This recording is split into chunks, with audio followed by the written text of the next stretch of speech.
Good evening. My name is Fleet White, and I live at 4350 Comanche Drive in Boulder. My wife, Priscilla, and I have lived in Boulder since 1994. On Christmas Day, 1996, John and Patsy Ramsey and their children, Burke and John Bonet, were dinner guests at our home. The next day, we were present at the Ramsey home when John Bonet's body was found. Priscilla and I and our children instantly became witnesses in the Boulder police investigation of John Bonet's death. We eventually became publicly critical of then Boulder District Attorney Alex Hunter's handling of that investigation. And in 1998 and 1999, we cooperated with prosecutors and gave sworn testimony to the Boulder grand jury. As was publicly revealed last fall, the Ramseys were indicted on felony charges related to John Bonet's death. The indictments, however, were not presented in open court in accordance with Colorado law. Instead, at the conclusion of the grand jury in October 1999, District Attorney Hunter, along with numerous Boulder and Colorado law enforcement and government officials who were privy to the grand jury proceedings, chose to keep the indictments secret and then make public pronouncements that were designed to mislead the public to conclude the grand jury had failed to indict. On February 25, 2000, only 4 months following Mr. Hunter's public deceptions regarding the grand jury proceedings, he conspired with the Boulder Daily Camera to take the extraordinary step of publishing a front-page headline story of an unidentified woman from California who had come forward with claims that, quote, if true, could mean the Ramsey case is tangled in sexual abuse and involves more people than originally thought, end quote. The woman was soon publicly identified as Nancy Krebs. The Daily Camera story triggered widespread speculation that I was involved in John Bonet's death and had committed crimes spanning decades involving child abuse, pedophilia, and child pornography. Prodded by Mr. Hunter and the Daily Camera, the Boulder police conducted a wasteful 11-week investigation of Ms. Krebs' false claims and allegations that concluded with a May 15, 2000 city press release that states the investigation had found no evidence to support Ms. Krebs' beliefs that John Bonet had been murdered by a, quote, sex ring, end quote.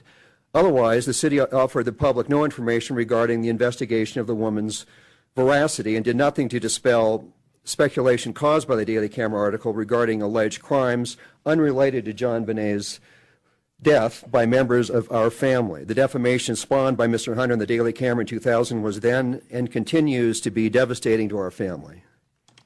We have absolutely no doubt the Daily Camera and Mr. Hunter exploited Ms. Krebs and published the article with the intent of casting suspicion on our family in relation to John Bonet's death, destroying our reputations and credibility as police and prosecution witnesses in the investigation and grand jury proceedings, and silencing us as critics of Mr. Hunter. Your time is up. Thank you. My better half's going to have some additional time. Thank you. Priscilla White?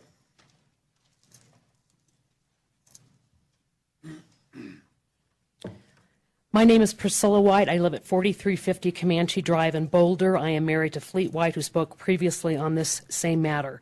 In 2002, as some of you may recall, we asked the city for police records regarding the 2000 investigation of Ms. Krebs' claims. That request was denied, and we brought an action in district court under the Colorado Criminal Justice Records Act. Following a hearing, the court released 285 pages of transcriptions of the women's police interviews detailing her absurd and false accusations of sexual abuse by members of our family that had been the basis for the 2000 Daily Camera publications. The court, however, did not release any records concerning the investigations of Ms. Krebs' fabrications. In 2011, we again asked the city for the investigative file. That request was denied. On February 19th of this year, following the revelations concerning the Ramsey indictments, we once again asked the city to inspect and copy the police files regarding the Krebs investigation that was concluded nearly 14 years ago. Once again, the city has refused. Yesterday, we received an email from the Boulder City Attorney threatening that if we ask the district court for an order requiring the city to show cause for its refusal, the city will consider such application to be, quote, frivolous, groundless, and vexatious, end quote, and seek sanctions against us from the court. We have nonetheless filed with the court a complaint, an application for order to show cause, and we have faith that the Boulder District Court will ignore any such claim by the city and issue an order for the city to show cause for its refusal to allow public access to the Krebs investigation records. To be clear, we seek investigative records from the city that may provide our family vindication from Ms. Krebs' false claims and accusations as detailed in the interview transcriptions publicly released by the court in 2002.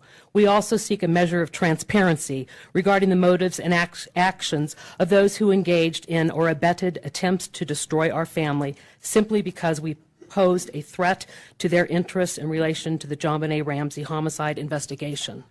20 years ago, we picked Boulder as a place to raise our young family, and over the years, this community has given us a mixture of blessings and burdens.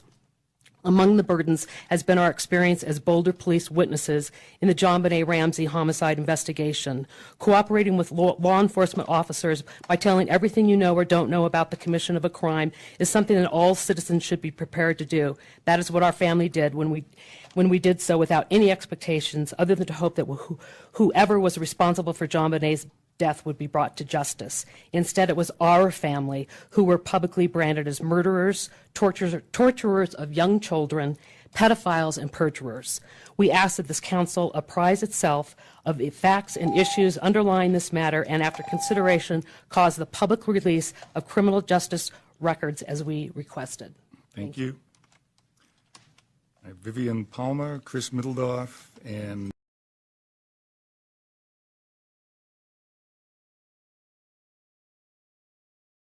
White.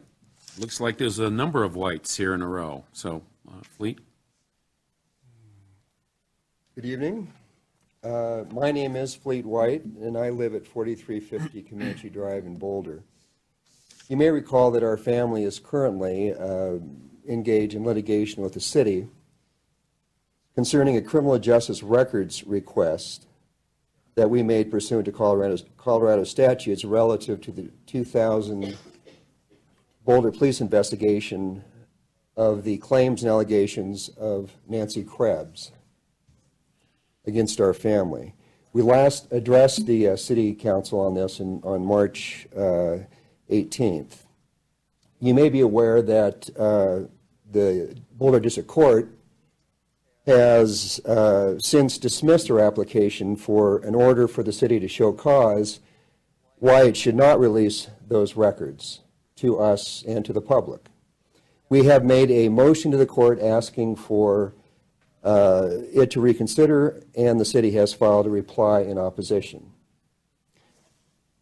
Last Thursday, on May 29th, we sent the City Council transcripts of the 2000 Boulder police interviews of Nancy Krebs that were released by the Boulder District Court in 2002 in a similar court action that we had to bring against the city to show cause why the Krebs investigation records were not to be released.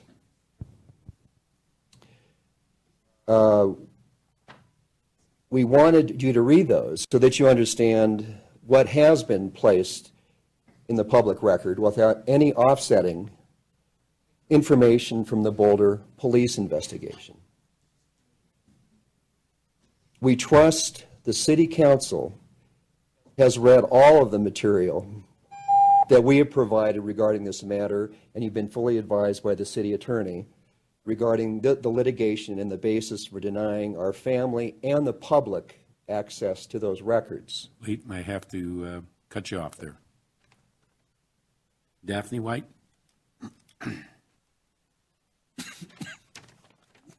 My name is Daphne White. My address is 4350 Comanche Drive, Boulder, Colorado. I am a graduate of Boulder Public Schools and a 2014 graduate of the United States Naval Academy. I am an ensign in the United States Navy. JonBenét Ramsey was my best friend. I was 6 years old when she was murdered in 1996. I became a Boulder police witness in the investigation by the Boulder Police Department and was interviewed many times by various members of Boulder law enforcement.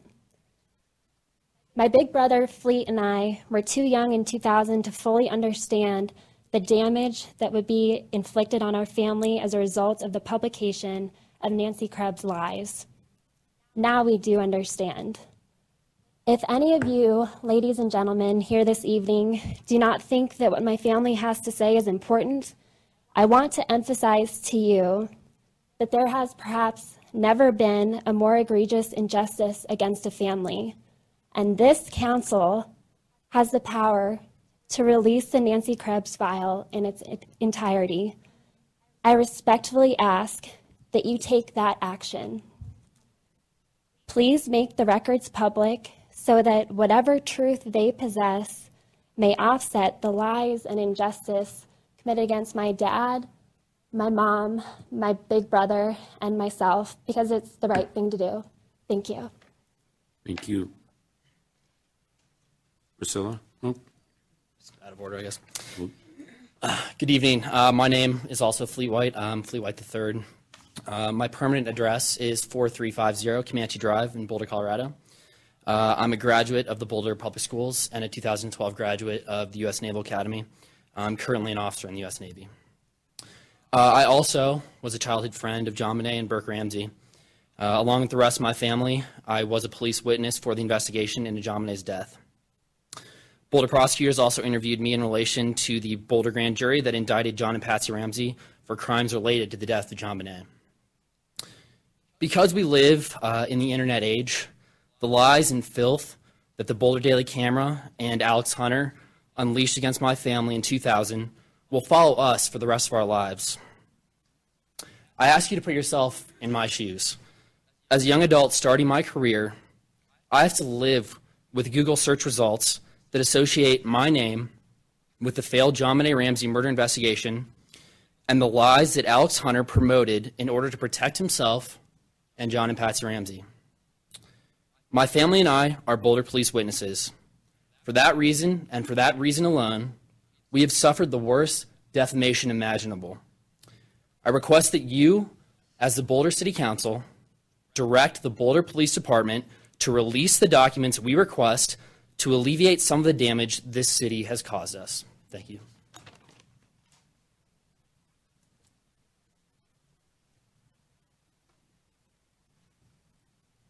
Good evening. My name is Priscilla White, and I reside at 4350 Comanche Drive in Boulder.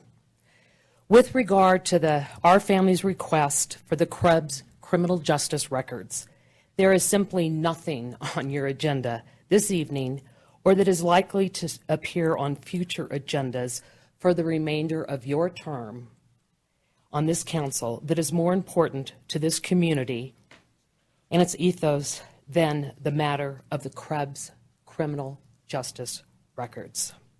Each of you must satisfy yourself that withholding these records from our family and the public is the just, fair, and transparent thing to do. Please do not rely on Mr. Carr or the Boulder District Attorney Garnett to make this determination for you. That decision is yours, not theirs. If you have any questions, we'd be happy to answer them. thank you. No questions? We'll see what the council wants to say.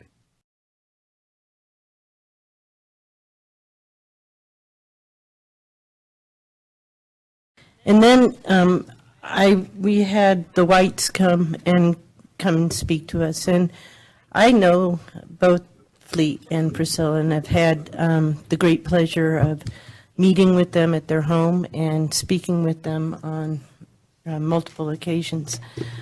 I also was on the city council when John Bonet was murdered, and I too have a son that's the same age as John Bonet and Daphne, and I can remember going home one night after this murder and climbing and looking at my 6-year-old and just seeing how little he was and how anybody could have hurt somebody like that. I cannot for the life of me understand, and I guess I'm asking for a reason why we would not accept their request. And I need more understanding of that. And I don't know, you're talking about children who were 6 and 8 years old when this murder occurred, and their reputations as well as their parents' reputations have been affected. And I think that's something that's not okay. I think, as Fleet White III said, with the internet, you do have a crazy subsection out there, and they are very willing to make out-of-hand comments and statements about people that isn't followed up by fact. That death happened in late 1996. And I'm amazed that we have not yet fully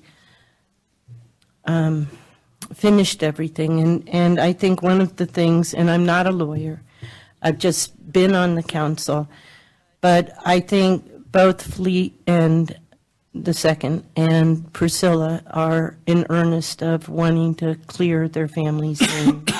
And I feel that, at least from what I have read, that this Nancy Krebs was a person without substance, without any credibility, and really took a hard wipe at the Fleet White family. And I think whatever we can do to put them back, to make them feel whole after all of these years, I don't think we ever can do that, but I think we can do something to help them feel whole. And so whether that has to be told to me in a confidential memo I can explain why. or something, but And the reason is pretty clear, and this isn't a new issue.